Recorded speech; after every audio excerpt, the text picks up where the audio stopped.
Hello and welcome to Corsa B How To. Now in this series I'll be showing you how to do simple modifications to your car that may cost little or nothing.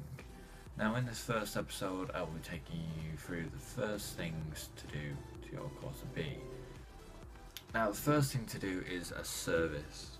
Just a regular service. Do a oil check, oil change, coolant check, coolant change, and if you have any overheating problems, those are the best things to do. Now what else you want to do is a rust check. You should have done this when you're buying the car to check you're not buying an absolute rust bucket.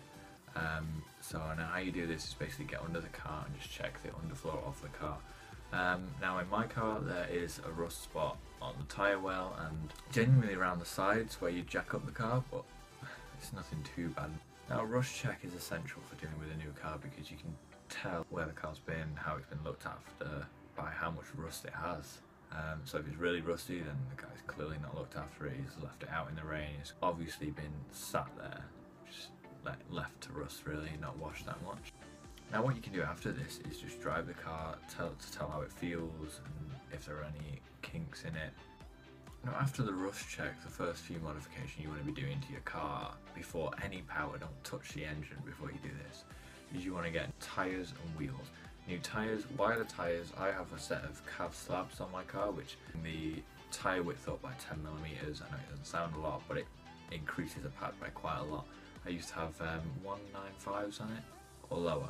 The standard rim size, and it was 14 inch, and I upgraded to a 15 inch rim size with 205/65 R15s. Now I'm going to reduce that to a 205/45. This is a great modification you can do, and it's quite cheap. My Cavalier slabs were £100 for 4 tyres, 4 wheels. It's pretty decent. It's a straight swap as well, and it increases the drivability of your car. Now the next thing you want to be touching is your brakes. Now if you're not a mechanical savvy, then you might want to let a shop do this, but the first thing you can do is upgrade the pads, like will be more than likely worn. The rotors can last for quite a while, leave them to it, but change the brake pads, and if you're not very mechanical savvy, then get a garage to do it. Also you can upgrade your brakes with braided brake lines. This will increase the pressure in your brake fluid lines, because standard rubber ones tend to bulge in the middle, so the pipe will be like that and then it will just bulge out.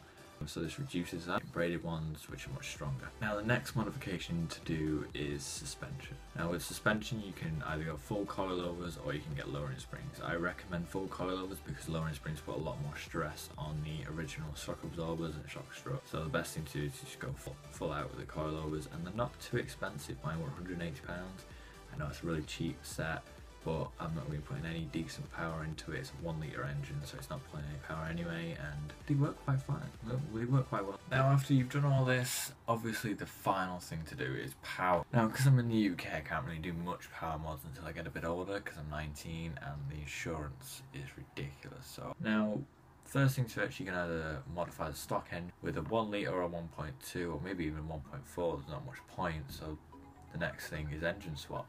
So what engine swaps do you have? Well, you've got the 1.6 Sport GSI, and you can go into the 2 litre category where you've got 2 litre red top C20 LET, and you've got the Z20 LET as well, the 2.5 litre V6. That is the swap I'm going to be doing. Now what you're wondering is how much would an engine swap cost? Well, if you get a shop to do it, you're talking from anywhere between £2,000 to £6,000. Now, why am I doing the V6? Well, mainly because it's just popped up. Like, the engine I found on the forum for £250, which is a cracking deal. It's out of a Vectra B, and the guy's done so much to it. He's local to my university as well, which is Derby, so it's not too far away. So thanks for watching, and I'll see you all in the next episode.